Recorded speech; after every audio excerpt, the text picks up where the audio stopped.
பச்சையம்மன் ஜோதிட நண்பர்களுக்கு அனைவருக்கும் வணக்கம். இன்று நாம் காணவிருக்கும் பதிவு 2026 ஆங்கில புத்தாண்டு ராசி பலன்கள். அதன் வரிசையில் இன்று நாம் கன்னி ராசியை பற்றி பார்ப்போம். கன்னி ராசிக்கு இந்த 2026 சமமாகவே செல்லும். தொழிலில் லாபம் அதிகரிக்கும். 7இல் சனி, 11இல் குரு, 6இல் ராகு, 12இல் கேது நடக்கிறது.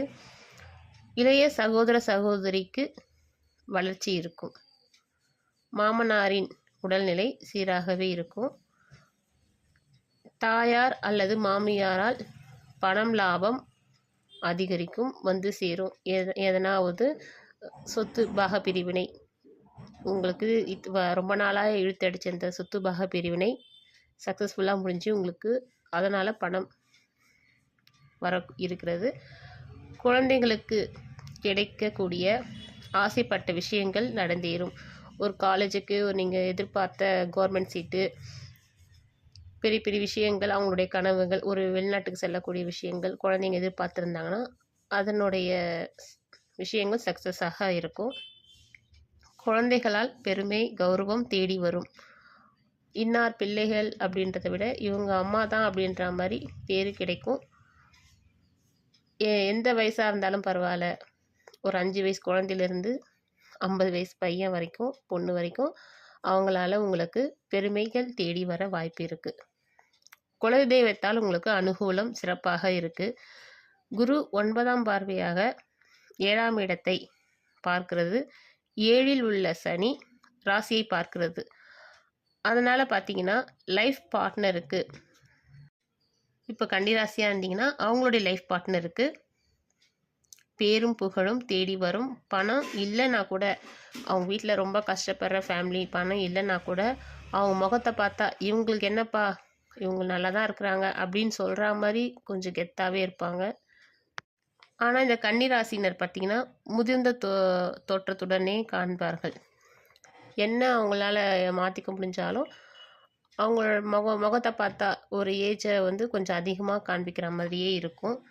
வீட்டில் பார்த்தீங்கன்னா ஏதேனும் ஒரு ஆல்ட்ரேஷன் இருக்க வாய்ப்பு இருக்குது. முக்கியமாக பார்த்தீங்கன்னா கழிவுநீர் செல்லும் இடங்கள்லையும் பாத்ரூமில் ஆல்ட்ரேஷன் செய்ய நேரிடும்.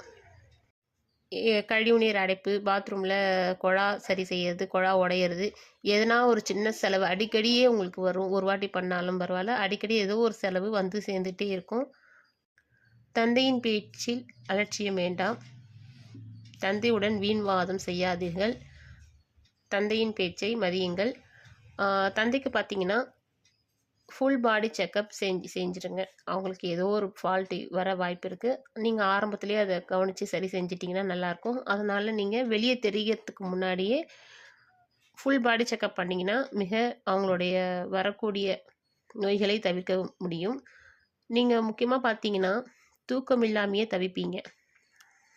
ஏன்னா நீங்கள் அதிக மன அழுத்தம், மனக்கவலைகளை வச்சிருப்பீங்க. அதை மாதிரி வைக்காதீங்க. உங்களுக்கு அதிகமாக கோபம், மன அழுத்தம், மனப்பிரச்சனை அப்படின்னு ஒரு வந்துச்சுன்னா 1 2 3 10 வரைக்கும் தலைகீழே எண்ணுங்க. 10 9 அப்படின்ற மாதிரி தலைகீழே கவுண்ட் பண்ணுங்க. உங்கள் கோபத்தையும் எல்லாத்தையுமே, உங்களுக்கு மன அழுத்தம் எல்லாமே சரி செய்யும். தண்ணீர் நிறைய குடிங்க.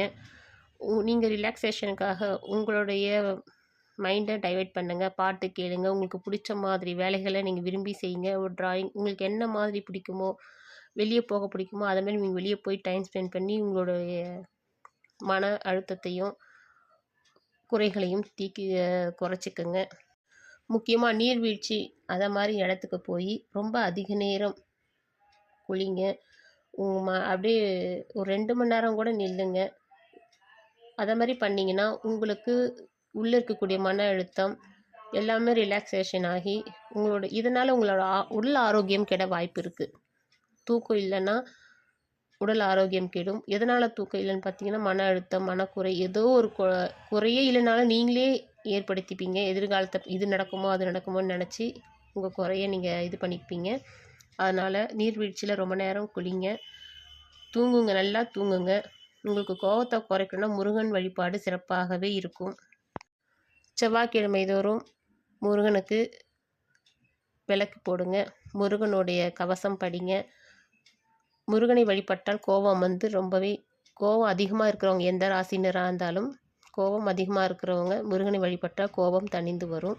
இது எல்லாருக்குமே பொருத்தமான தகவல் தான். பொதுவாக இந்த 2026 கன்னிராசியினர் பத்மாவதி தாயாரை வணங்கி வந்தால் மிக அமோகமாக சிறப்பாக இருக்கும். இந்த ஆண்டு எல்லா வெற்றியையும் காண்பீர்கள். உங்களுக்கு ஏற்றத்தாழ்வு இல்லாமல் சுமூகமாகவே சமமாகவே செல்லும்.